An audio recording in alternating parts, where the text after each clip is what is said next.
네, 미국은 4월 고용지표, 영국은 총선, 중국은 금리 인하까지 시장의 이슈들을 꼽을 수 있습니다. 그에 따라서 우리 시장에 어떤 영향을 미칠지도 자세히 분석해 보도록 하겠습니다. 네, 일단 이 중에서 우리가 중국 금리 인하 소식부터 좀 짚어보도록 할게요. 네. 금리 올 들어서 벌써 세 번째나 내리고 있습니다. 네. 지준율을 낮춘 지는 1개월이 채 되지 않았는데 이번에 또 한 번 추가 부양책이 나온 건데요. 왜 이렇게 중국이 연이어서 이 부양책들을 내놓고 있는 것인지 그 이유부터 일단 들어보도록 하겠습니다. MTN의 김정은 연구위원 모시고 이야기 나눠보도록 하죠. 위원님. 네, 일단 경제가 나빠서 그랬다라고 단순하게 생각해 볼 수 있는 상황입니다. 먼저 지표부터 살펴보면 최근에 이제 지표 흐름이 별로 좋지가 않거든요. 준비된 그림에서 보시는 것은 중국의 수출입인데요. 중국의 수출입이 여러 가지 부양책에도 불구하고 계속 하향되는 모습을 나타내고 있고 거기에 또 크게 작용하고 있는 게 바로 환율입니다.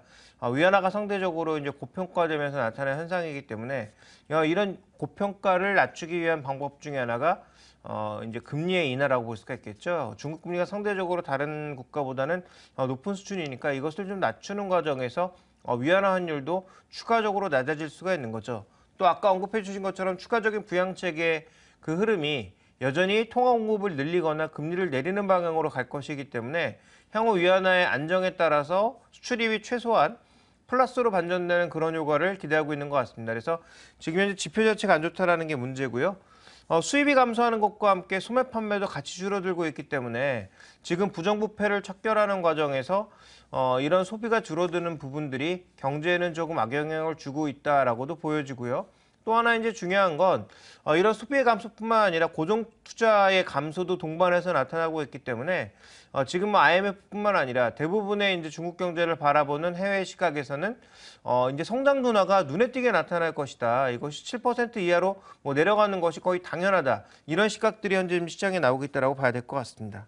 네, 그렇군요. 중국에서 지난주까지만 하더라도 규제에 대한 부담감이 컸었는데 이번에는 경기 부양책이 나오면서 시장에 호조로 작용을 해주길 기대감이 커지고 있는 상황입니다. 네. 우리 증시에 어떤 영향을 미칠지가 가장 궁금한데요. 어떻게 전망하시나요? 불과 한 2년 전만 해도 중국에서 뭔가 부양책 얘기만 나오면 국내 시장 급등했습니다. 그래서 중국 관련주라고 불렸던 이런 화학, 정유 이런 종목군들과 함께 소재주들이 급등하는 모습을 많이 나왔고요. 또 해운주를 포함한 그 연관된 종목군들이 강하게 움직이는 모습이었는데 이미 우리가 두 번이나 경험을 했죠. 중국이랑 부양책 썼음에도 불구하고 국내 중국 관련주라고 불리는 종목군들의 전혀 움직임이 없습니다. 차라리 화장품처럼 꾸준하게 숫자를 좀 기대할 수 있는 그런 종목군들이 움직였거든요. 그래서 현재 구간에서 중국 부양책이 국내 증시에 미치는 영향은 크지 않다라고 보시는 게 적절할 것 같고요. 다만 이제 중국이 결국은 수입도 살리고 수출도 살리고 소비도 살리기 위한 노력이니만큼 그와 연관돼서 숫자가 같이 움직일 수 있는 종목군들에 집중해 보는 것이 좋겠다. 이렇게 좀 봐야 될 것 같습니다. 현재 시장에서는 단순한 밸류에이션이 높기 때문에 그 종목을 파는 것이 아니라 밸류에이션이 높더라도 확실하게 숫자가 나오고 성장에 대한 모멘텀이 있으면 그들 종목에 대한 집중도는 더 높아지고 있거든요. 그런 관점에서 현재 확실하게 숫자가 나오는 화장품이라든지 또 중국 소비와 관련돼서 일부 움직이고 있는 개별주 종목 정도를 우리가 수혜주로 봐야지 과거처럼 전체 시장의 수혜를 받을 거고 중국 관련주들이 떼거지로 올라갈 거다라고 기대하는 것은 아무래도 좀 무리수가 아닐까라고 보고 있습니다. 네, 이렇게 글로벌 호재 중에 하나였던 중국의 금리 인하 이슈에 대해서 일단 시장 분석을 들어봤습니다. 이어서 미국 이슈도 보도록 하죠. 미국의 4월 고용이 예상에 부합한 것으로 나타나면서 미국 증시 일제히 1% 이상의 강한 상승을 보여줬습니다. 금리 인상에 대한 전망 여전히 9월까지로 연장이 되고 있는데 일단 이번 고용 발표 어떻게 보셨습니까? 이번 고용 지표는 이보다 더 좋을 수 없다였다는 거죠.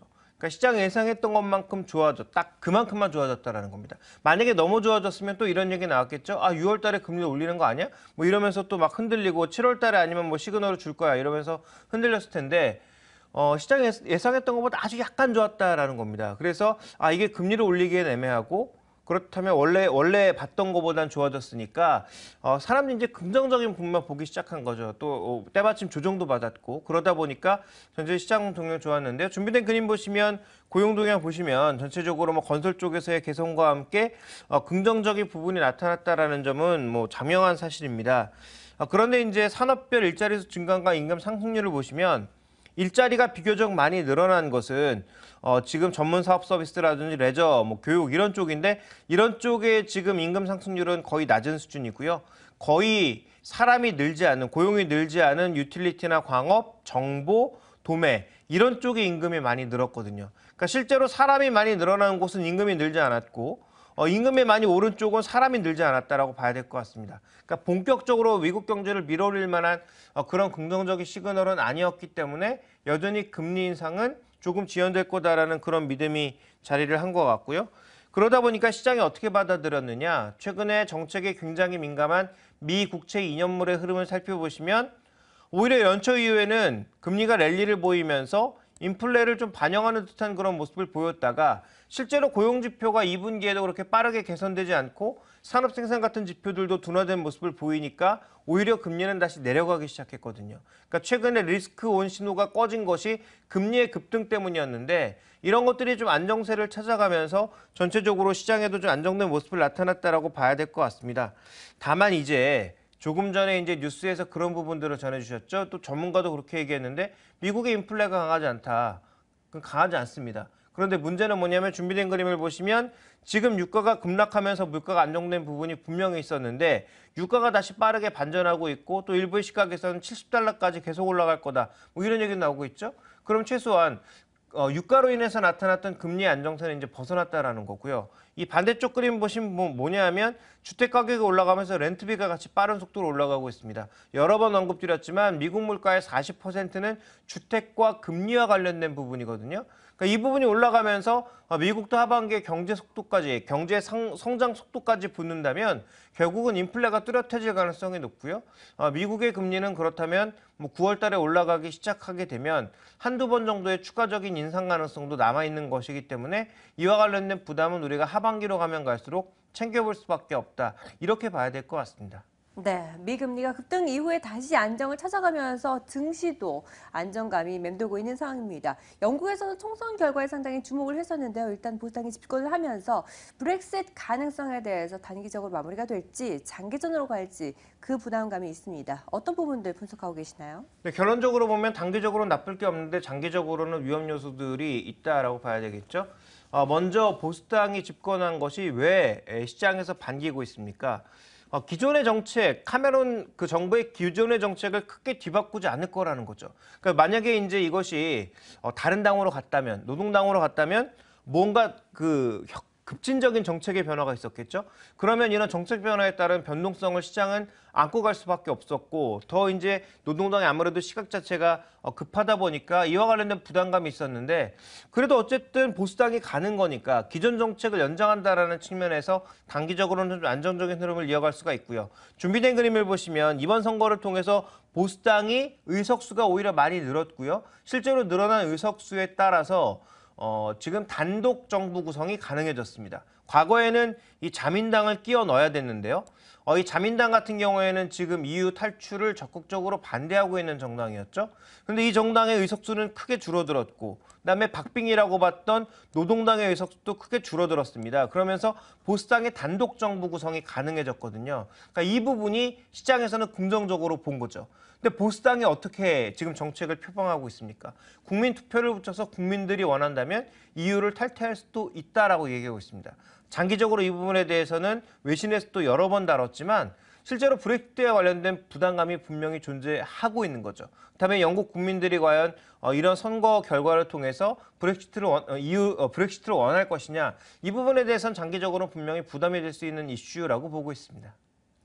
네, 이렇게 해서 미국에 대한 이슈와 그리고 영국에 대한 이슈들까지 모두 다 분석을 해봤는데 일단 지난 금요일 시장은 모두 다 일제히 환호하는 모습을 보여줬지만 이것이 뒤집힐 만한 신호도 나올 가능성이 있다는 입장들을 보여주셨습니다. 그렇다면 이 같은 이슈들 우리 시장에는 어떠한 영향을 미치게 될지가 중요할 텐데요. 오늘 우리 시장에 어떻게 반영될 거라 보십니까? 뭐 단기적으로는 긍정적이거나 중립 이상 정도가 되겠죠. 그런데 중장기적으로는 미국이 금리를 올린다라는 건 우리 입장에서 보면 그렇게 반가운 뉴스는 아니고요.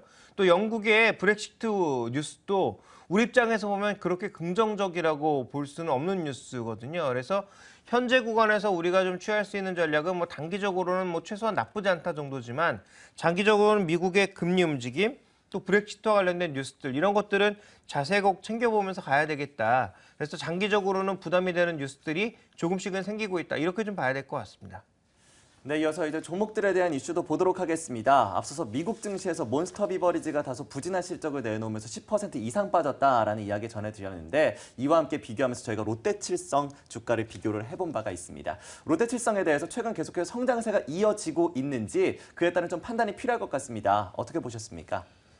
산업 구조상으로 봤을 때 우리나라가 지금 이제 서비스라든지 뭐 IT 쪽 이런 쪽은 좀 늘고 있지만 나머지 쪽은 모두 제한적인 상황 아닙니까? 산업 구조상으로 봤을 때는 롯데칠성이 이렇게 빠르게 성장할 수 있는 구도가 아닙니다. 그럼에도 불구하고 최근 시장에서 주목하고 있는 것은 두 가지 이유 때문이라고 보고 있는데요. 먼저 준비된 그림을 보시면 가장 많은 비중을 차지하고 있는 탄산음료 뭐 이런 쪽이 잘 될 리가 없죠. 지금 뭐 건강을 중시하는 그런 상황에서. 그런데 이 탄산음료 쪽은 지금 비용 조절을 통해서 효율화를 꾀해서 동일한 매출 내에서도 이익을 늘릴 수 있는 그런 구조로 가고 있고요.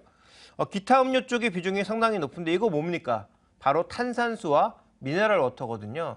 네, 이제 미네랄 워터나 탄산수 같은 경우, 과거 탄산수 같은 경우에는 절대적으로 외국 브랜드가 강세였는데 최근에 트랩이라고 하는 국내 브랜드, 롯데칠성에서 나오는 브랜드가 강세를 보여주고 있고요. 또 이 미네랄 워터 쪽에서도 그동안은 뭐 이름 없는 쪽도 많이 이제 활약을 했었다면 최근 들어서는 점점 브랜드화된 그리고 고급화된 그런 제품들을 선호하고 있는 것이 눈에 띄고 있고요. 또 롯데 쪽에서 굉장히 공격적으로 영업을 하고 있습니다. 그러니까 이런 부분들의 성장이 나타나고 있고요. 그리고 최근에 애널리스트들이 앵무새처럼 얘기하고 있는 게 바로 기타 주류 부분과 소주 부분이라는 거죠. 이런 부분의 성장이 동시에 나타난다는 것이 긍정적입니다. 그래서 지금까지 말씀드린 부분이 바로 이 그림에 표시되고 있는데요. 올해를 기점으로 해서 바로 소주 시장과 주류 시장이 성장한다라는 것이 가장 기본적인 컨셉입니다. 그런데 그 안에는 처음처럼 순알이라고 하는 소주 맛이 나지 않는 애널리스트의 표현을 그대로 빌리자면 주류 업계의 허니버터 칩과 같은 그런 효과를 낼 수 있는 제품들이 나오고 있다는 것이 주목해 볼 만한 포인트고요. 또 하나 이제 주목해 볼 건 뭐냐면 충주의 맥주 공장이 있는데요. 이 충주의 맥주 공장의 설비가 계속 확장되고 있다는 것입니다. 그래서 애널리스트들의 보고서를 빌자면 맥주가 아니라 클라우드를 주세요라는 표현을 쓰고 있는데요. 그만큼 클라우드라고 하는 고급 라거 맥주의 앞으로의 수요가 늘어날 가능성을 높게 보고 있다는 거고요. 근데 우리나라에 지금 신규 투자가 그나마 얼마 나타나고 있지 않은데요. 이 산업은 지금 신규 투자가 나오면서 공장을 계속 증설하고 있다는 거죠. 그래서 실제로 롯데칠성의 주류 공장을 보시면 강릉에서 소주를 만들고 있는데 이쪽에서는 뭐 순나르를 기점으로 해서 확장하고 있는 모습이고 또 하나 지금 방금 말씀드렸던 충주 맥주 공장은 점점 많이 팔리기 때문에 더 많은 물량들을 지금 생산해내려고 증설을 하고 있다는 거죠. 그러니까 나머지 부분 쪽에서는 최소한 효율화된 모습을 보이면서 이익을 조금씩 끌어올리고 있고 이쪽에서는 성장을 하고 있다는 거죠. 그러니까 이러한 부분들이 지금 롯데칠성에는 긍정적인 재료로 받아들여지고 있고 거기에다가 아모레퍼시픽이 시작하고 있는 고가 종목의 액면 분할 이런 것들이 롯데칠성에도 그대로 반영될 수 있다는 측면에서 시장은 좀 긍정적인 그런 재료들을 반영을 하고 있는 것이 아닌가 이렇게 봐야 될 것 같고요. 실제로 일본 쪽에도 일부 매출이 나타나고 있습니다. 그래서 뭐 빠른 성장은 아니지만 또 중국 관련주로서 뭐 크게 성장할 수 있는 그런 여건들을 가지고 있다 이렇게 보기에도 어렵지만 해외 쪽에서도 뭔가 조금씩은 성과를 내고 있고 국내에서는 주류 시장의 성장과 함께 기존 사업부들의 효율성이 현재 이 종목의 주가를 상승시키고 있는 중요한 원인이다. 이렇게 봐야 될 것 같습니다. 네, 비용과 비중 조절을 통해서 효율화를 하고 있습니다. 그와 함께 성장성도 부각되고 있는 상황인데요. 하지만 주가 밸류에이션에 대한 부담감은 떨쳐낼 수가 없습니다. 지금 투자하기에도 매력이 있다라고 봐도 될까요? 아까도 언급드렸지만 현재 지금 시장에서 매력을 느끼고 있는 종목군들은 단순한 밸류에이션이 높다, 낮다의 수준은 아닌 것 같습니다. 그래서 밸류에이션이 높다고 하더라도 그만큼의 성장의 이유, 그다음에 성장의 논리가 형성되고 있다면 그런 종목으로 시장의 거래가 집중이 되고 있고 또 실제로 그들 종목의 주가도 높아지고 있거든요. 그런 관점에서 단순하게 밸류에이션이 높기 때문에 이 종목을 팔아라 이렇게 말씀드릴 수는 없는데요. 다만 4월 를 기점으로 해서 주가가 너무 급등을 했다라는 거죠. 그래서 최근 들어서 외국과 기관도 주춤하는 모습을 나타내고 있습니다. 그래서 이 종목은 제가 보기엔 속도 조절이 필요하다. 그래서 결론적으로 매수는 매수인데 지금 가격에 공격적으로 달려들기보다는 조정을 이용해서 사야 될 것 같고요. 향후 액면 분할을 고려한다고 하더라도 주가 수준이 그렇게 낮은 수준이 아니죠. 그러니까 높은 비중으로 가져가기에는 좀 부담이 많다라고 봐야 될 것 같습니다. 거래가 많은 종목도 아니고요. 그런 관점에서 비중은 20% 이내 정도로 가셔야 될 것 같고요. 매수를 하되 매수는 철저하게 조정시 매수 관점에서 접근하는 것이 좋지 않을까 이렇게라고 보고 있습니다. 네, 롯데칠성 성장 스토리는 있지만 그 속도에 대한 부담, 그 속도를 좀 조절해야겠다라는 이야기를 전해주셨습니다. 이렇게 해서 주요 이슈들과 시장에 대한 이야기들 모두 다 나눠봤고요.